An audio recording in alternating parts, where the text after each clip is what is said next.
오후 예배에 우리에게 주신 하나님의 말씀 로마서 16장 3절에서 5절입니다.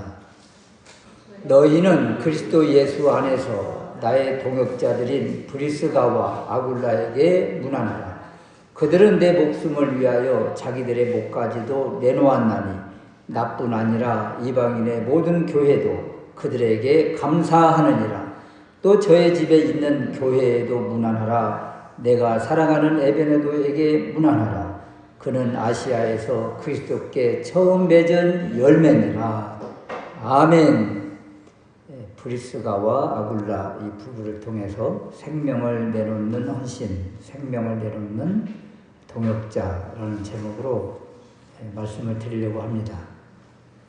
로마서 16장에 와서 한 사람 한 사람을 소개하는데 첫 번째 사람이 갱그레아 교회의 일꾼인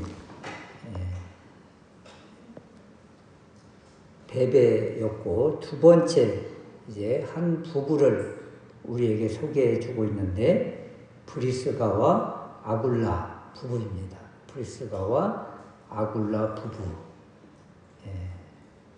참 이 부부는 참 아름다운 믿음의 신앙을 가진 신앙의 가정 부부다.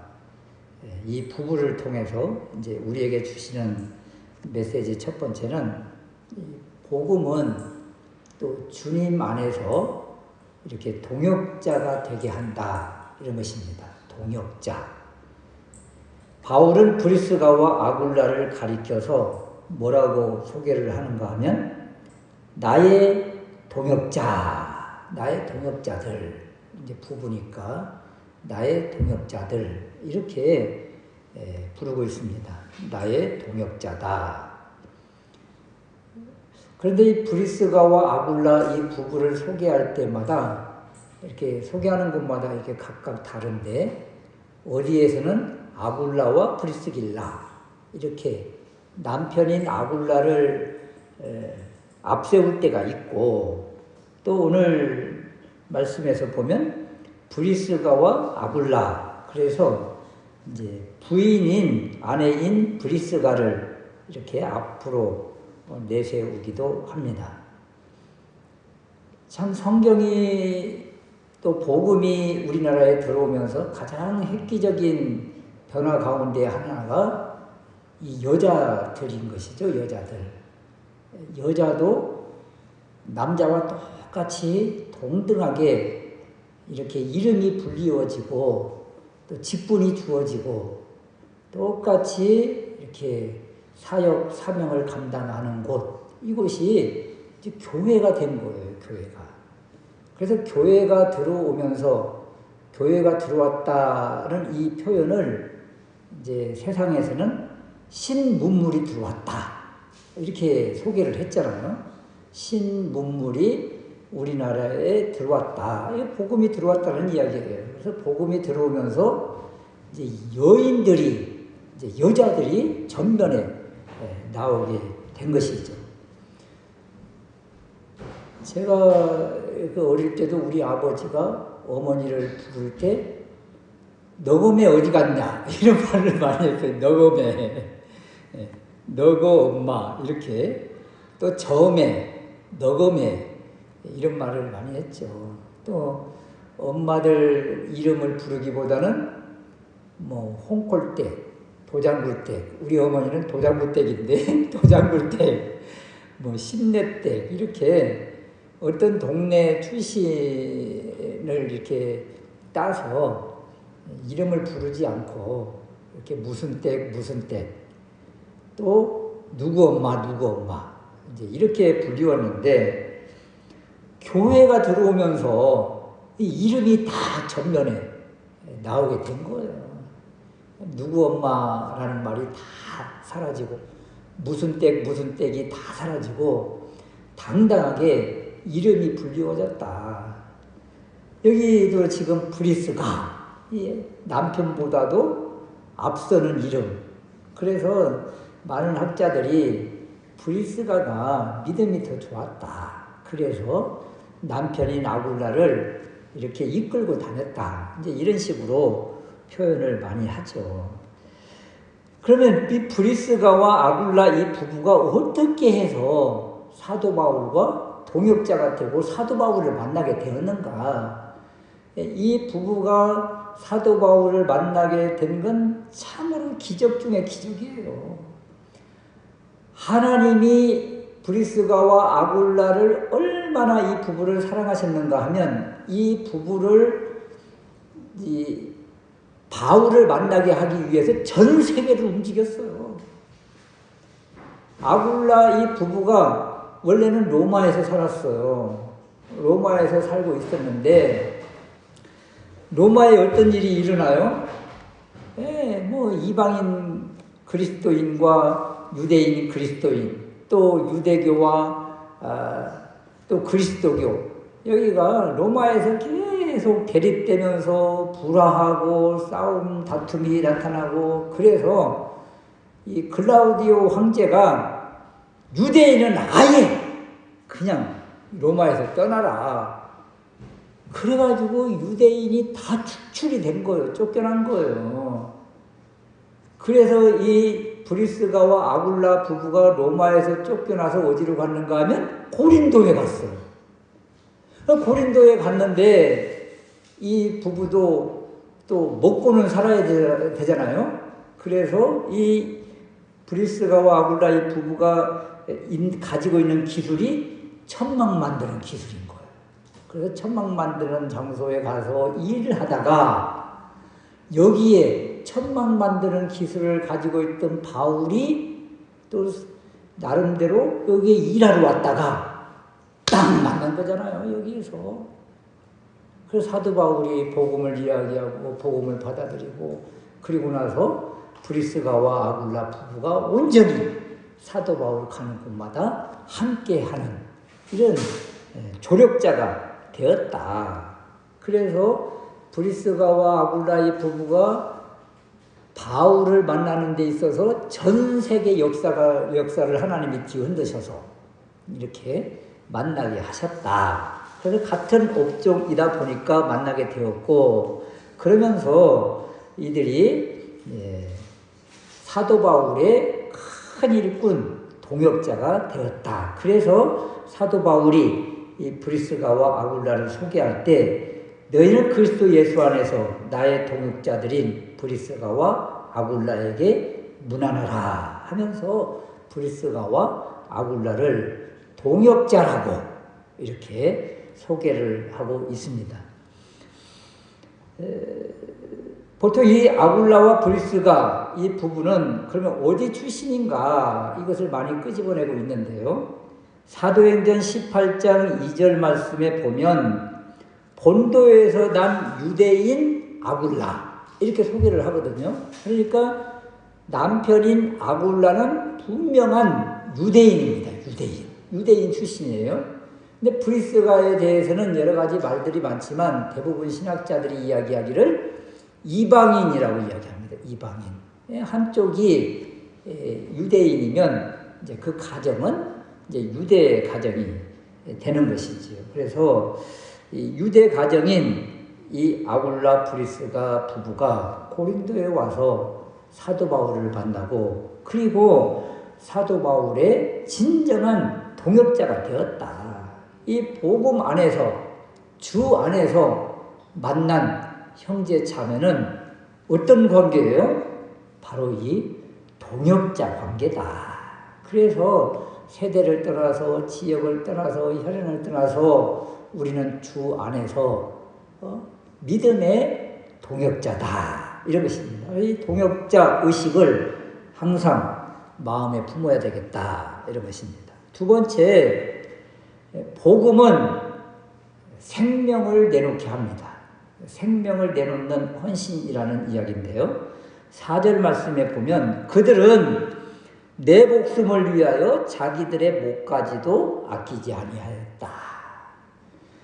사도 바울을 동역자뿐만 아니라 사도 바울을 보호하기 위해서 사도 바울 대신 생명을 내놓을 정도의 그런 헌신의 일꾼이 바로 이 브리스가와 아굴라 부부다.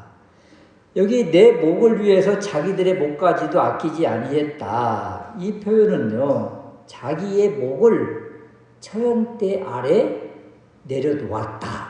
이런 의미를 가지고 있는 거예요. 그러니까 사도 바울이 당해야 될 그 핍박과 고통과 박해를 누가 대신 다 받았다는 거예요?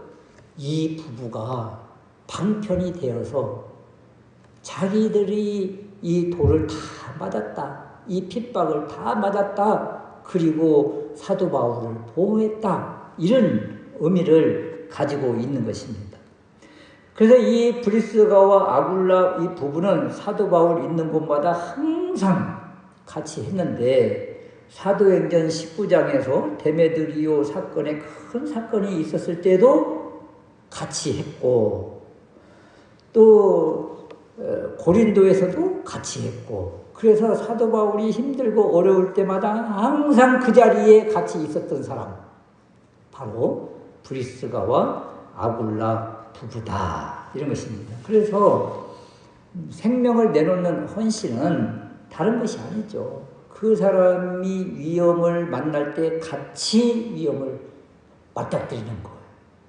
어떤 위험이 오면 어떤 피해가 올 때에 많은 이들이 자기의 이익과 자기 생명을 보존하기 위해서 도망가는 경우가 많은데 브리스가와 아굴라 부부는 오히려 자기의 생명을 그 앞에다가 이렇게 내놓는 그런 방패 역할을 감당하는 이런 사람이 되었다.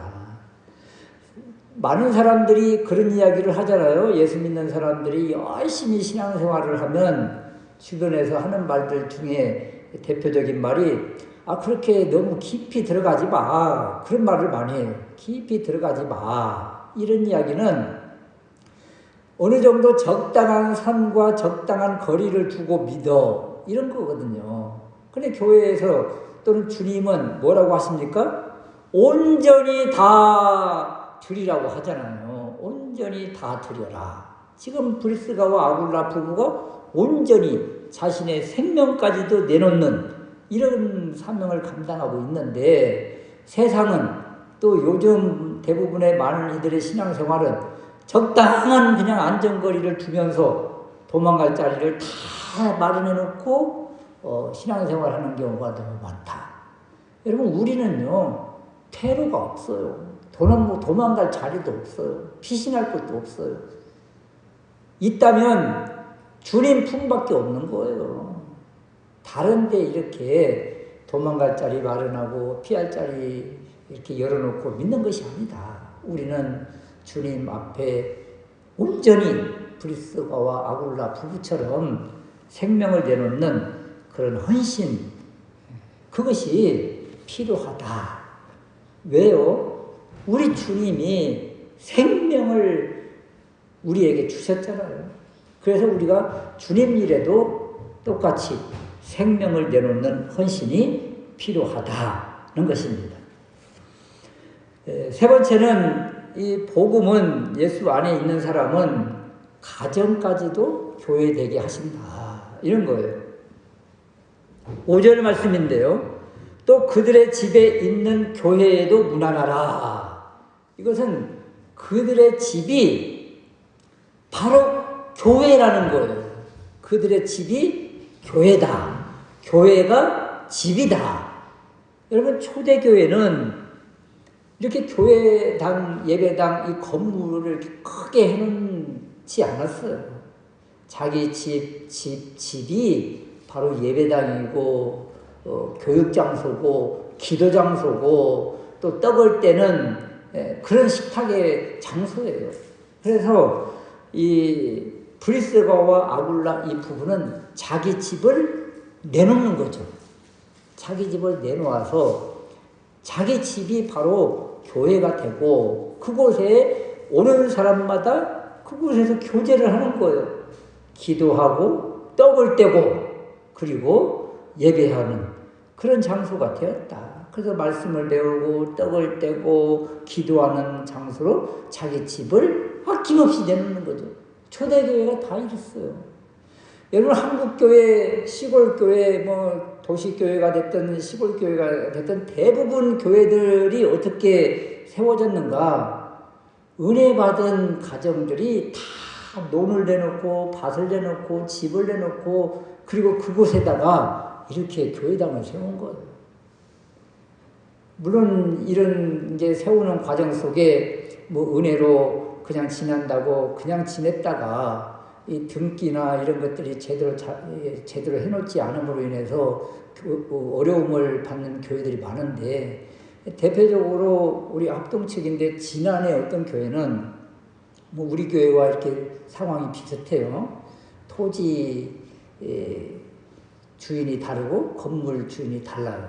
우리는 다행히 그래도 건물이라도 지금 교회로 등기가 되어 있어서 나름대로 지금 1년에 100만 원씩이라도 이렇게 임대료를 주고 있으니까 저쪽 상대방에서 어떤 악한 감정을 가지고 교회를 나가라고 이제 할 수 있는 법적으로 할 수 있는 그런 것들이 이제 없는데 지난해 있는 교회는 이것마저도 안 돼 있는 거예요.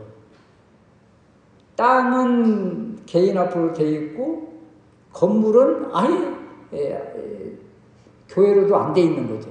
그래서 소송이 들어가서 결국 교회가 쫓겨나는, 교회가 이제 헐리고 나가게 되는, 이제 이럴 수밖에 없는 환경이 된 거죠. 상황이 되어버린 거죠. 그래서 그분이 결국 이제 잊지 못하고 이제 저 천천 쪽으로 이제 천천에 이제 빈교회로 이렇게 오셨는데 이런 것처럼 여러분 처음 교회가 세워질 때는 다 좋은 게 좋다고 이렇게 했다가 이 법적인 부분이 제대로 되어 있지 않아서 그냥 오랜 후에 그냥 어려움을 당하는 교회들이 한국 교회들이 많아요. 그런데 한국 교회 대부분 초대교회 때는 이렇게 그냥 집을 내놓고 밭을 내놓고 또 논을 내놓고 산을 내놓고 그래서 교회당이 세워지고 그러면서 교회가 이제 막 부흥되고 이랬던 시기가 있습니다. 바로 브리스가와 아굴라 부부가 이런 거예요. 자기 가정을 다 교회로 내놓는 거죠. 그래서 그 교회가 예배당이 되는 것이고 또 점점 이제 확장되어지는 이런 일들이 생긴 것이죠. 그래서 은혜를 받은 사람은 생명을 내놓는 헌신자들은 결국 자기 가진 것까지 가장 소중한 집까지도 이렇게 교회로 내놓는 그런 헌신을 하게 되더라. 그래서 이 의미는 우리에게 어떤 것을 주는가 하면 가정이 교회가 되어야 된다는 거예요. 이 교회로 다 가정을 다 내놓아라. 오늘날 그렇게 말하지 않잖아요. 그럼 믿음의 사람, 믿음의 가정은 이제 어떤 가정이 되어야 되는가? 교회 같은 가정이 되어야 된다. 가정 안에서 예배가 있고 찬양이 있고 간증이 있고 서로 위하고 헌신하는 그런 가정이 되어야 된다. 이것을 우리에게 교훈으로 주고 있는 것입니다. 그래서 가정 같은 교회, 교회 같은 가정 이런 말들을 많이 듣잖아요. 브리스가와 아굴라의 가정이 바로 이런 가정이었다. 복음은 또 말씀을 받은 은혜 받은 사람은 이렇게 가정까지도 다 내놓고 또 가정은 교회같이 이렇게 아름답게 믿음으로 신앙생활하는 그런 가정이 되더라.